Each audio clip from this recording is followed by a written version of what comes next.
안녕하세요. 에리지 구독자 여러분, 반갑습니다. 특별히 매일 성경 함께 해하기 위해서 와주신 여러분 진심으로 환영합니다. 말씀을 같이 나눈다라는 건 우리만의 특별한 어떤 그게 생기는 것 같아요.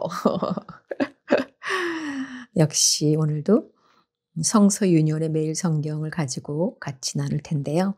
저희 요즘 에스더 하고 있어요. 제가 먼저 본문을 읽겠습니다. 에스더서 2장 19절에서 3장 6절, 에스더 2장 19절에서 3장 6절까지 말씀입니다.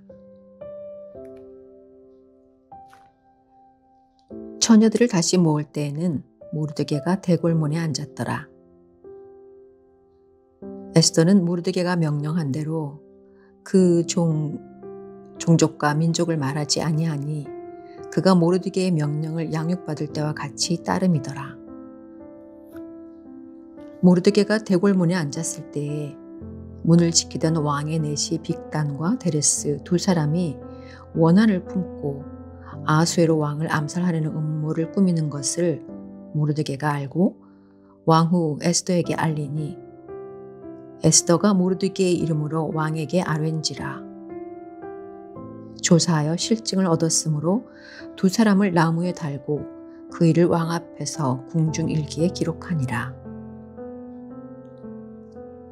그 후에 아하수에로 왕이 아각 사람 함무다다의 아들 하만의 지위를 높이 올려 함께 있는 모든 대신 위에 두니 대궐문에 있는 왕의 모든 신하들이 다 왕의 명령대로 하만에게 꿇어 절하되 모르드게는 꿇지도 아니하고 절하지도 아니하니 대궐문에 있는 왕의 신하들이 모르드게에게 이르되 너는 어찌하여 왕의 명령을 거역하느냐 하고 날마다 권하되 모르드게가 듣지 아니하고 자기는 유다인임을 알렸더니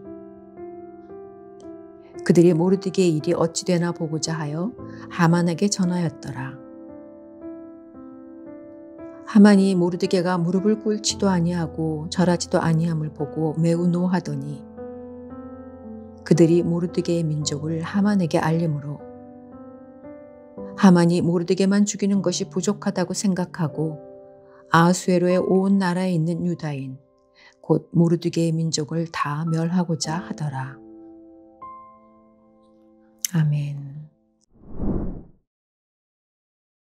오늘 말씀은 모반을 막은 모르드게의 이야기와 또 모르드게의 불법과 하만의 음모가 적혀 있습니다. 해설을 볼 텐데요. 먼저 오늘 해설의 큰 주제는 사울의 후손과 아각의 후손입니다. 모르드게는 왕을 향한 모반 계획을 사전에 알려 왕을 구원합니다. 왕이 모르드게의 공적을 잇는 사이 하만이 모르드게와 유다 민족을 멸하려는 계획을 세웁니다. 자, 본문 해설을 보겠습니다. 우리에게 주시는 교훈은 무엇일까요? 19절에서 20절 말씀. 이전에 모르드게는 왕궁 뜰 앞 정도까지만 왕래할 수 있었지만 지금은 왕국의 관료로서 왕궁 문에 앉아 있습니다. 에스더는 페르시아의 왕후가 되었지만 여전히 유다인임을 숨긴 채 조심스럽게 살아가고 있습니다. 이렇듯 에스더서에는 극적인 기적이 나타나지 않지만 하나님의 맡기신 각자의 자리에서 충실하게 지내는 일상 자체가 기적이자 신비입니다. 또 21절에서 23절 말씀을 보면은요. 모르드게는 왕을 암살하는 음모를 알아내고 에스더와 협력하여 왕을 구원합니다. 국가적 위기를 막아낸 공로를 세웠으니 그에 걸맞은 영광을 얻으면 하나님의 살아계심을 드러낼 수 있을 텐데 그 어떤 포상도 받지 못하고 곧바로 잊힙니다. 겨우 궁중일기에만 기록되었을 뿐입니다. 하나님은 어디 계실까요? 허탈하고 하찮아 보이는 이 일기장에 숨어 계십니다. 이 일을 통해서 장차 하나님의 더 큰 계획이 드러날 것입니다. 그리고 3장 1절에서 6절 말씀을 보면은 모르드게가 페르시아 왕을 지킨 이유는 자신에게 직책을 맡긴 하나님을 향한 충성입니다. 그렇기 때문에 하만이 왕궁에서 가장 높은 신하라 해도 그에게 경의를 표할 수 없습니다. 하만은 아말렉 왕 아각의 후손이기 때문입니다. 모르드게의 행동이 단순한 불복종이 아닌 민족적, 신앙적 이유임을 알게 된 하만은 유다 민족 전부를 말살할 계획을 세우기 시작합니다. 국가적인 위기를 막았지만 자기 민족이 위기에 빠졌고 또 유다인임을 숨기라 했지만 자신은 그 민족성을 밝혔습니다. 우리는 세상의 질서를 존중하며 살아야 하지만 결코 하나님께 대한 충성보다 앞설 수는 없습니다. 나아갈 때와 머물 때, 당당히 고백할 때와 침묵할 때를 잘 분별하는 지혜를 구합시다. 아멘.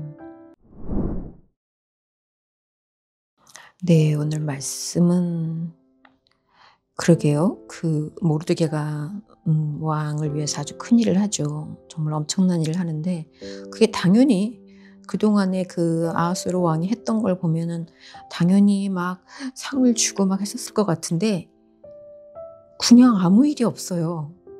잊어버려져. 그냥 다 잊혀져요. 그러나 그냥 일기에만 딱 기록이 되잖아요. 궁중 일기에만. 진짜 여기서 해설에서 우리한테 주시는 말씀처럼 어쩌면 하나님의 일하심이 막 들어오면 하나님 나타내심이 막 드러나야 될 것 같은데 드러나지 않는 것 같은 순간이 우리 삶에서 참 많이 있잖아요. 그런데 정말 그 일기장에 남겨져 있지만 그것부터가 어쩌면 다 하나님의 계획이었던 것을 나중에 이제 에스더서가 더 진행이 되면서 이게 이제 밝혀지게 되잖아요.